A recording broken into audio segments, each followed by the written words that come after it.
July 12, 1979. At Comiskey Park, the White Sox have just lost 4-1 to the Detroit Tigers, but the stands are still packed. It's an evening doubleheader, and most of the 59,000 or so people in the stadium, and thousands more crowding the parking lot outside, aren't even there for baseball, but for what's happening in between. Steve Dahl, the shock jock morning DJ at the rock station WLUP, The Loop, has promised to blow up a giant crate of disco records. The source of Dahl's animosity towards disco is fairly direct. The year before, he'd been fired from another Chicago station, WDAI, when it switched formats from rock to disco. On his Loop shows, he regularly played his own parody version of Rod Stewart's Do You Think I'm Sexy, called Do You Think I'm Disco, with lyrics that send up the disco scene's materialism and sexuality. Do you think I'm disco? Am I superficial? Looking hip's my only goal. Earlier, I asked Steve just what he has against disco. I hate the taste of pina coladas. I'm allergic to gold jewelry, so there's nothing there for me. An anti-disco rally culminating in exploding a pile of records perfectly fits Dahl's talent for self-promotion and juvenile sense of humor. Ooh, that felt good. His fans' reasons for wanting to blow up thousands of disco records are more muddled. Part of it's simple aesthetics. With bands like Styx, Survivor, REO Speedwagon, and Cheap Trick living in and around the city, Chicago is solidly rock and roll, at least in parts. But there are murkier motives at play too. The troubled American economy is acutely felt in the Midwest, and one of the side effects of the white working class's growing anxiety is a hard swing into right-wing populism. Disco has a reputation as music for gays, blacks, Latinos, and the wealthy, and a resentment towards all those groups bubbles just under the event's surface.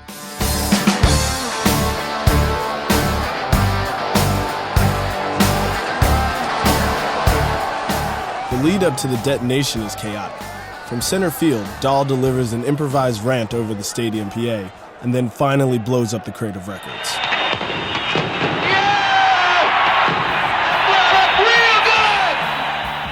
After he leaves the field, the scene's chaotic mood explodes into a riot, with hundreds of fans swarming the field and lighting fires.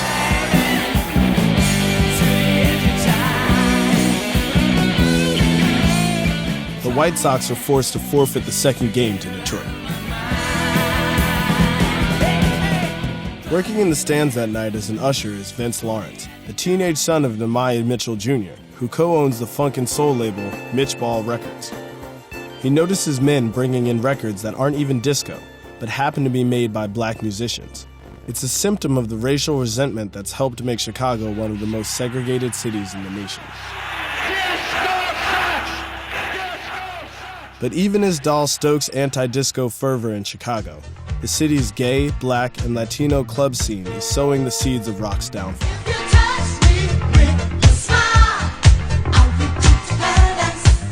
2 years ago, a transplanted New Yorker named Robert Williams opened an all-night club called The Warehouse in the West Loop and persuaded another New Yorker, Frankie Knuckles, to follow him to Chicago to be its DJ. Before his move, Knuckles was the resident DJ at Manhattan's famous gay bathhouse, the Continental Baths.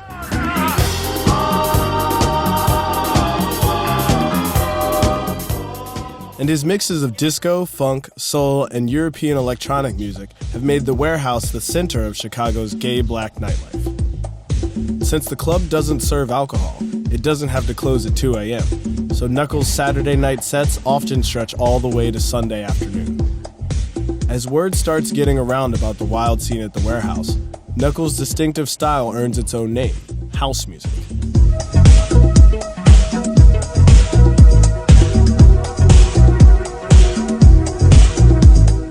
House music quickly becomes the core sound of the Chicago party scene.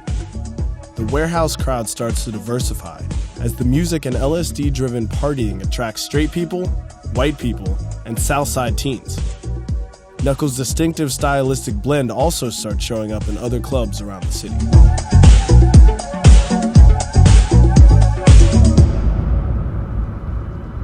A few years from now, Knuckles will leave the Warehouse to start his own club, the Power Plant. Robert Williams opens a competing spot called the Music Box, headlined by Chicago native Ron Hardy. Vince Lawrence, the teenage usher from the Disco Demolition, will start booking his own parties with a young DJ named Jesse Saunders. And in 1984, the two will record what many consider to be the first original house record.